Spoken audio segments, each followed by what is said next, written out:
It's the founding fathers who established in the United States of America the first and only free society in history, and the economic system, which was the corollary of the American political system, was capitalism, the system of total, unregulated, laissez-faire capitalism. This was the basic principle of the American way of life or the American political system. However, in practice, it has never yet been practiced. A total separation of government and economics had not been established from the first. It was implied in principle, but certain loopholes or contradictions were still allowed into the American setup and into the American Constitution, which permitted collectivist influences to undermine the American way of life, and today it is practically collapsing.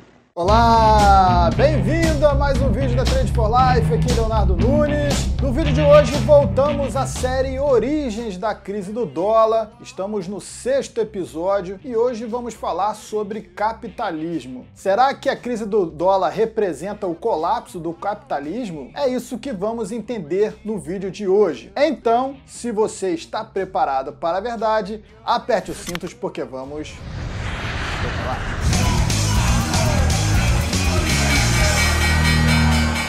Essa é uma questão recorrente aqui nos comentários do canal. Muitas pessoas pregam o fim do capitalismo com essa grande crise, essa crise de endividamento, porque a crise está concentrada na moeda americana e nos Estados Unidos. Então, muitos acreditam que o capitalismo está chegando ao fim, que esse seria o declínio final aí desse sistema econômico. Mas eu estou aqui para trazer alguns pontos nesse vídeo, a gente vai discutir e eu quero que você entenda da melhor forma possível como funciona a economia, a participação do Estado e a participação dos bancos centrais, e para que você reflita e veja se realmente o sistema econômico que estamos vivendo agora é o capitalismo. O capitalismo ele é baseado realmente no consumo e na mentalidade do empreendedor, do padeiro, do açougueiro, do pintor, da pessoa que está buscando um serviço de produzir melhor para conseguir ganhar mais e com isso conseguir consumir mais. Então esse é o sentido da economia. Cada vez que você compra um ativo, que você compra um serviço, que você compra um objeto, esse dinheiro ele está indo nas mãos de outra pessoa que também vai comprar um serviço e assim você começa a fazer o crescimento da produtividade de uma cidade, de um país, de uma nação. Né? Então as pessoas estão sempre buscando por serviços, buscando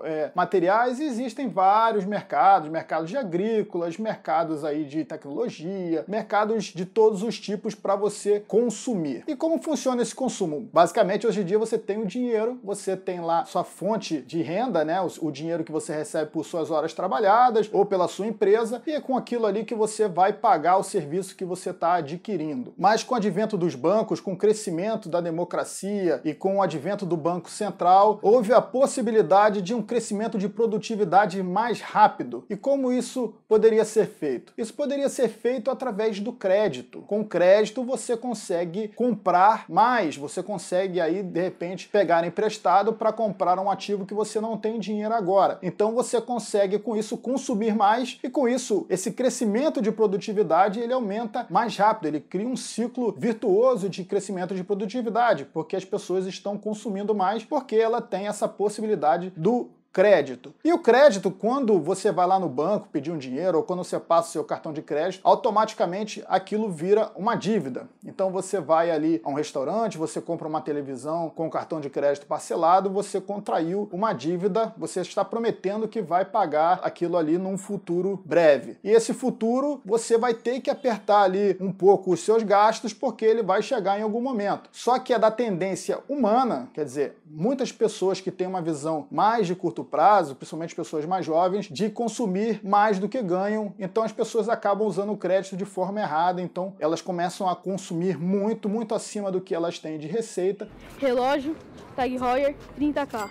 E com isso elas acabam quebrando, ficam com grandes dívidas e ficam aí na flutuação do governo. Mas esse é o ciclo da economia, né? A gente vê aí que o crescimento da produtividade é composto do dinheiro e composto também do crédito. E esse crédito gerado pelos bancos e controlado pelo Banco Central. O Banco Central ele controla o valor do crédito, né? com a taxa de juros. Então ele define uma taxa de juros para aquele país e, dependendo da taxa de juros, se ela for baixa, é claro que ela vai estimular as pessoas a consumirem mais, pegarem mais empréstimos, porque o crédito fica mais acessível. Então, quando o Banco Central reduz a taxa de juros, ele incentiva o consumo, e quando ele sobe os juros, é claro que ele retarda, porque muitas pessoas não vão conseguir fazer empréstimo porque as taxas ficam muito altas, então ela fica restrita a uma fatia da população. Então você acaba reduzindo o crescimento. Esse crescimento e essa redução, ela acaba criando ciclos econômicos. São ciclos da dívida de curto prazo. Então a gente está lá consumindo no dia a dia, eu, você e todo mundo está consumindo, a gente está pagando por serviços, pessoas que estão recebendo nosso dinheiro está também consumindo e está fazendo a ciranda rodar, e pessoas que estão fazendo através do crédito também. E aí, com essa evolução do crédito, é claro que vai chegar um momento que o crédito vai ultrapassar a quantidade de dinheiro que tem naquela sociedade. E quando isso acontece, o risco do crédito começa a ficar muito alto, começa a haver um estímulo de consumo, então os preços começam a subir bastante, os ativos, os imóveis começam a subir de valor, ativos financeiros, a bolsa também começa a subir nesse momento, porque o dinheiro fica mais fácil. Quando o dinheiro fica mais fácil, você cria um conforto, uma sensação de riqueza. Quando você passa por um momento de alta nesse ciclo da dívida de curto prazo, você percebe um pouco mais rico, você consegue comprar mais, você tem mais poder de compras e os seus ativos, a sua casa, o seu carro valem mais. Mas depois desse grande ciclo de endividamento, ele tem uma queda. Quando os preços começam a subir demais, começa a ficar um risco muito maior, as pessoas começam a vender os seus ativos para pagarem os juros, então os bancos param de emprestar e o Banco Central sobe a taxa de juros. E quando sobe a taxa de juros, aí quem está endividado fica realmente com problemas, porque a dívida fica maior, então ela começa a vender os ativos, começa a vender suas ações na bolsa, vende imóvel, vende carro, e aí começa o ciclo de queda nesse ciclo de dívida de curto prazo. E a sociedade moderna vai vivendo assim desde 1910, quando foi criado o Banco Central. O Banco Central controla os juros e a gente vai vivendo de curtos prazos, a gente vai vivendo aí o ciclo de produtividade e uma curvatura aí de ciclos de dívida de curto prazo. Mas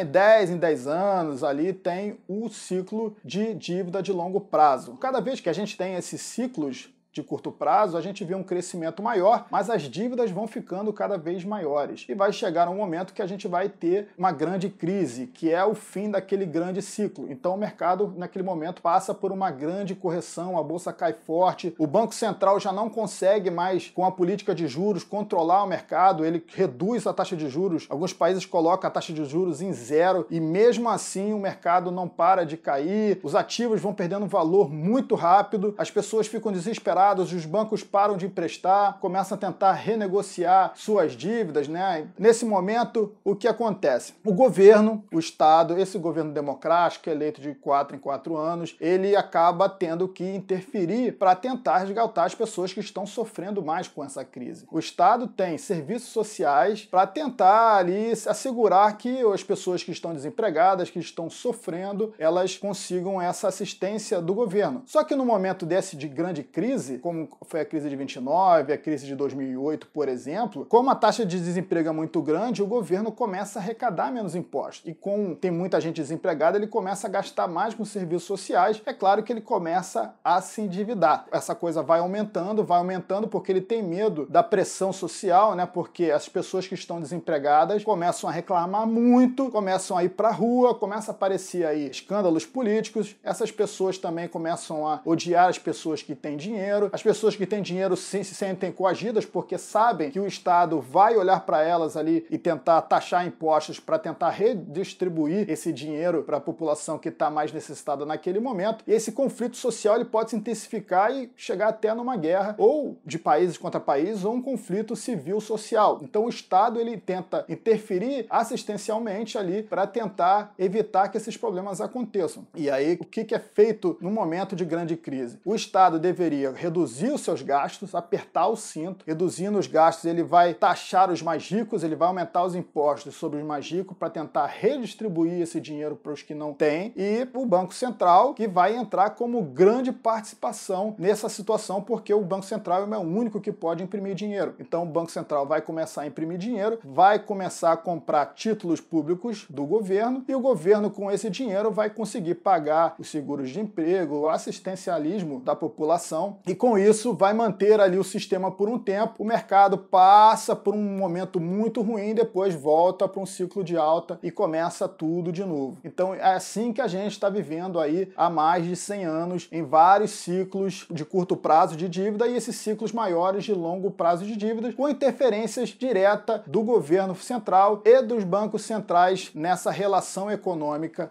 no mundo. Então você percebeu como esse ciclo de dívida de curto prazo e de longo prazo interfere na economia e como o Estado e o Banco Central ali também, né? Então, nesse momento do capitalismo, no consumismo, o estímulo do crédito, ele acaba criando dívida, esse endividamento ele acaba criando uma falsa crescimento de produtividade. E o falso crescimento de produtividade, ele sempre vai ser seguido de uma correção. Esse é o ciclo natural do mercado capitalista. A gente tem uma grande demanda e a gente tem um ajuste no preço. O ciclo capitalista ele acaba consertando o exagero quando você tem um crédito artificial, quando você tem uma alta artificial de preço, é porque ali está sendo estimulado de alguma forma aquele setor, ou por uma interferência do Banco Central com redução de juros, um crédito muito fácil disponível que acabou inflando certo mercado, e aí há uma correção natural. Mas a correção natural, ela sempre recebe interferência do sistema democrático, do governo e dos bancos centrais. Então, todos os pacotes econômicos que a gente viu aí ao longo de séculos em todos os países do mundo, reflexos aí de diferentes ideologias, tanto esquerda como direita, que estiveram no poder, todos eles interferiram de certa forma na economia. Então você não pode, a partir desse princípio, pensar que a gente tem um livre mercado. A gente não tem um livre mercado quando a gente tem ali um grande player regulando o valor do dinheiro, regulando o valor do crédito e, quando mal gerido, criando bolhas, criando aí uma sensação de prosperidade, certas vezes com intenções políticas, para tentar manter esse sistema. E dessa forma o sistema vem se conduzindo ao longo dos últimos séculos. Outro fator muito importante é que os bancos, a partir do momento que criaram os bancos centrais, e nos Estados Unidos é emblemático com a criação do Fed, é que o Fed, além de ter o poder de criar dinheiro a partir do nada, ele tem a influência dentro do Congresso, e com isso ele consegue resgatar os bancos quando os bancos têm problema de crédito. Então, o banco também, bancos de países ricos, não tem muita preocupação sobre para quem ele está emprestando ou o risco que ele está incorrendo com aquele empréstimo, porque ele sabe que se no final der tudo errado, o Congresso vai ser obrigado a resgatar e vai ter o famoso bailout, como já tiveram vários bailouts, não só de bancos, como cidades, municípios e estados que quebraram ao longo dos séculos. Então, toda vez que a gente tem uma má administração, seja de uma instituição privada como um banco ou uma instituição pública como um prefeito ou um governador, a gente vai ter o bailout, a gente vai ter novamente a entrada desse intruso dentro do sistema, criando uma nova sensação artificial ali naquele mercado. É muito importante que isso acontece também devido à crise de 1929. Foi uma crise que o crédito secou muito rápido. No momento que houve aquela curva para baixo daquela dívida de longo prazo, nenhum banco estava mais emprestando dinheiro, o risco era altíssimo, todos os terrenos, as casas perderam valor rápido, as empresas tiveram que reduzir gastos e então mandaram muita gente embora, faltava emprego, as pessoas passavam fome, tinham vários serviços que não funcionavam naquela época, mas essa é uma correção brusca de um movimento que foi artificialmente feito pelo Banco Central, pelos bancos que inflaram de crédito aquele mercado. Porque é característico do ser humano esse consumo, é você tentar, às vezes, consumir mais do que você tem de receita. Muitas pessoas têm esse hábito. Então hoje, por exemplo, você tem um cartão de crédito que pode ser uma arma letal quando você fica ali comprando, sempre colocando essa dívida para frente, criando uma falsa sensação ali de bem-estar, porque você consegue meio que empurrar o problema para frente e você vai assumindo cada vez mais dívidas e quando vê você está super endividado com uma grande dívida. O crédito ele é bom e deveria ser usado para investir em ativos que possam te trazer dinheiro lá na frente. Um produtor rural, por exemplo, que quer comprar uma máquina para produzir mais, então ele de repente não tem um dinheiro no curto prazo, ele vai ao banco, pega esse crédito, ele compra a máquina e aí com a produção maior ele consegue pagar esse empréstimo. Esse deveria ser o crédito seguro, mas a população ela tem essa necessidade de consumo que é estimulada pelo governo, que é estimulada pelo mercado para esse crescimento econômico e para manter o sistema. De certa forma, também as pessoas que consomem mais, quando você consome, você tem a sensação de riqueza, né? Você tem a sensação de poder quando você vai comprar um carro, quando você compra uma casa, e com essa sensação em dia, você vai reclamar menos do governo, você vai reclamar menos do sistema atual. Então o sistema se mantém sem essa pressão do indivíduo, do cidadão. Quando vem o ciclo negativo, o cidadão se sente mais pobre, você se sente com menos dinheiro, você é obrigado a se desfazer de ativos, de repente você tem que se mudar, de repente você perde um emprego, você perde cliente, tem que fechar uma empresa, aí você passa a olhar diretamente para o governo fica com uma lupa enorme para cima dele e essa crise social, crise política da falta de dinheiro é que nenhum governante de curto prazo, nenhum homem público quer. E por isso que o Banco Central e o Estado, eles vêm, de certa forma, influenciando o livre mercado nos últimos anos. Mas é importante que você saiba que existem outros players aí nesse mercado, existem instituições como a OPEP, que regula a produção de petróleo do mundo. A OPEP também ela pode, de certa forma, regular a produção de petróleo. Então, se ela quiser subir o preço da commodity, ela faz um acordo com os países produtores para que produzam menos e com escassez da commodity no mercado,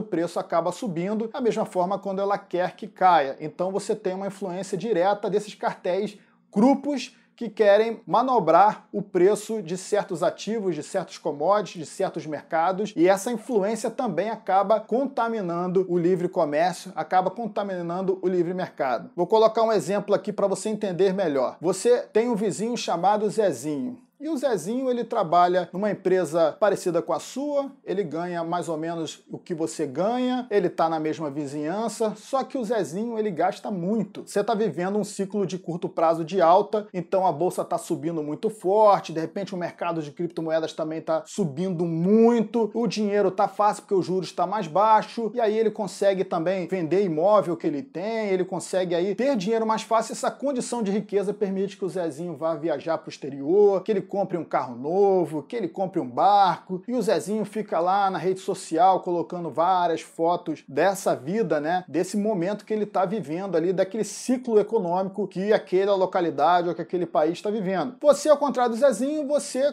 mantém os seus ganhos e você consegue poupar dinheiro sempre pensando a longo prazo, você acaba não assumindo muito crédito, você acaba não se endividando muito, então você tem um carro mais simples, você mantém o seu emprego, você viaja menos, você faz mais controle dos seus gastos e, em certo momento, há uma grande virada nesse ciclo de dívida. E aí o Zezinho se encontra com uma grande dívida, essa dívida acaba valendo muito mais porque o juros sobe. O Zezinho vai tentar vender os seus ativos e descobre que os ativos que valiam muito acabam perdendo muito valor, porque muitas pessoas também estão na situação dele vendendo. Então ele começa a perder dinheiro, ele começa tendo que vender o barco, ele começa a ter que vender o carro, troca de carro, ele fica muito endividado, não pode mais consumir aquele restaurante que ele ia, aquela viagem que ele fazia, acaba perdendo o emprego porque ele acaba produzindo menos com essa dor de cabeça emocional e com isso o Zezinho vai entrar na folha do governo de seguro-desemprego. O governo vai atuar, olha Zezinho, você é um coitadinho,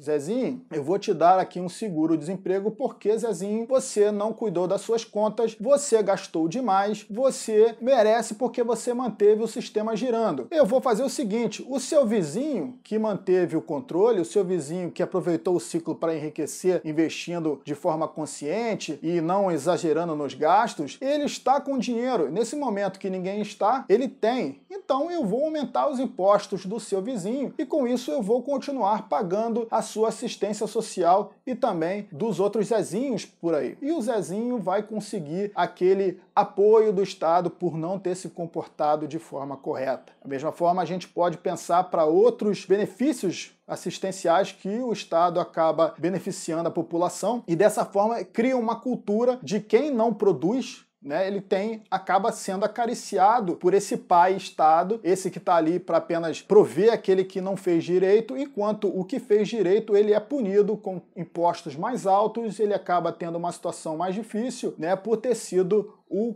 correto. Imagina, por exemplo, se não existisse INSS, se não existisse Previdência Social. Qual seria o comportamento das pessoas pensando no longo prazo? Olha, eu vou envelhecer, se eu não poupar dinheiro, se eu não reduzir os meus gastos, eu vou ficar sem nada lá na frente. E não existe nenhum benefício do governo. Eu preciso juntar, preciso saber investir, eu preciso aprender para chegar nesse objetivo. Só que quando você acaba tendo aí uma forma de assistência social, você tem a Previdência, você cria uma certa segurança. E essa cultura, que deveria ser uma cultura enraizada do livre mercado, acaba sendo quebrada e ele sabe que no final da vida, se ele chegar até lá, ele vai ter aí o subsídio de uma aposentadoria que vai ajudar ele ali. É claro que ele acaba pagando isso aí durante a sua vida útil como trabalhador, mas de certa forma ele poderia estar colocando esse dinheiro na economia de uma outra forma, gerando ainda mais riqueza. Essa mentalidade traria mais prosperidade para a sociedade. Mesma forma, se esse crescimento de produção fosse um crescimento à base realmente da produtividade. Quando você quer aumentar, quer ficar com mais dinheiro, quando você quer ter mais clientes, você começa a trabalhar melhor, começa a aperfeiçoar para atender mais pessoas, começa a melhorar o seu serviço para crescer de forma produtiva e com isso você cresce de forma saudável. Ou você tem a opção de ir ao banco, pegar um empréstimo, comprar um monte de serviços, né, comprar um monte de coisas de forma artificial e ficar torcendo para que aquilo dê certo e você consiga honrar essa dívida lá na frente. Então, no curto prazo, pode ser que o sujeito que faz o empréstimo ele tenha uma sensação de prosperidade maior de que quem não faz, mas essa pessoa que não faz, ela no longo prazo, ela vai ser mais bem sucedida. Essa característica de visão de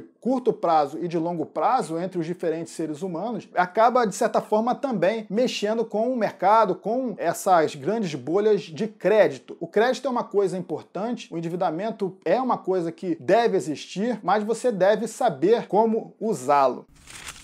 Você viu também no episódio passado que a crise de 2008 foi uma grande intervenção dos bancos centrais. E você também viu que o Congresso, o governo americano, nacionalizou os bancos americanos. Então você viu que o sistema acaba entrando na grande correção que deveria ser natural e acaba de forma artificial empurrando o problema com a barriga mais para frente. E então as dívidas dos países de primeiro mundo acabam ficando cada vez maiores, cada vez o governo deve mais, ele tem um compromisso muito maior e acaba arrecadando menos, e aí vai criando longos ciclos, e cada vez que esse ciclo acaba demorando para chegar, esse ciclo da dívida já deveria ter chegado há algum tempo, quando ele vem de fato e quando realmente essas forças não conseguem mais interceder, a coisa acaba sendo muito pior, ou é o que pode acontecer na crise do dólar. Então deixo com você para você pensar se realmente o capitalismo existe num mercado de tanta interferência do Estado e de bancos centrais, de grande assistencialismo por parte do governo, assistencialismo esse que tem a característica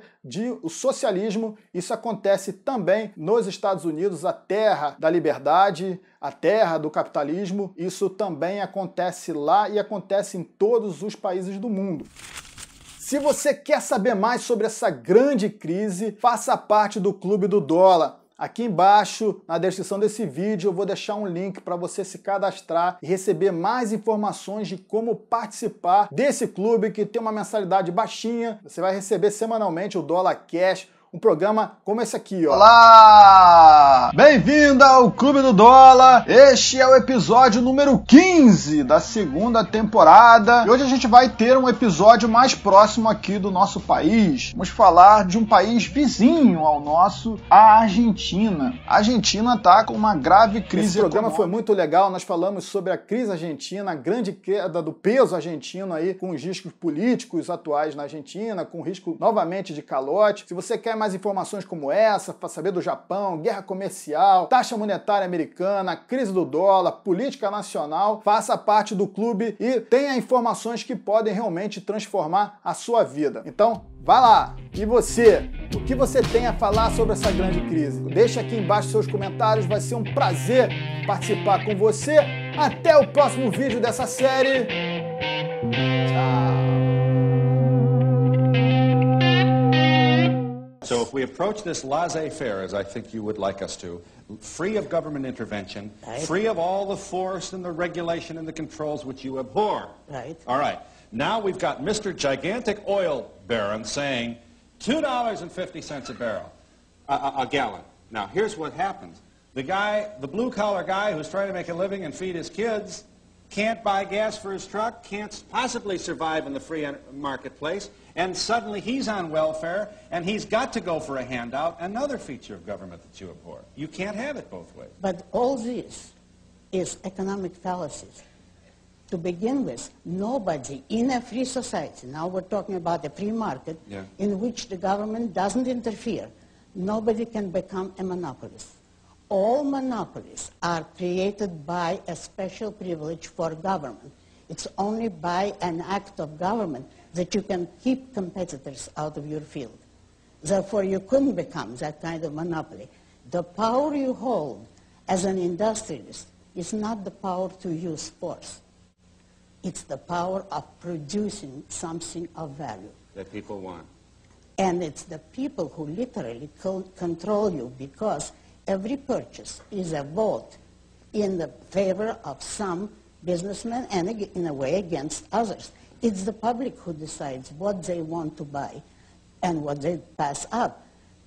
If, using your examples, you became this powerful tycoon economically, but you cannot force anybody to deal with you, and you cannot force competitors out of your field, then every smaller man would be in that field because you would have established a price way above the market. You might last months, if that. So in other words, if I tried to be Mr. Big and charge outrageously high prices for gasoline, broke. I would go broke in your view, because in your leave them alone and let competition handle it approach to civilization, somebody with a better mousetrap, pardon my mixed metaphor. No, that's a very good one. All right, would come along and undercut me. That's right. It isn't, incidentally, just my view. That is history. There are people who have tried to corner the market repeatedly, and the result was that they went broke.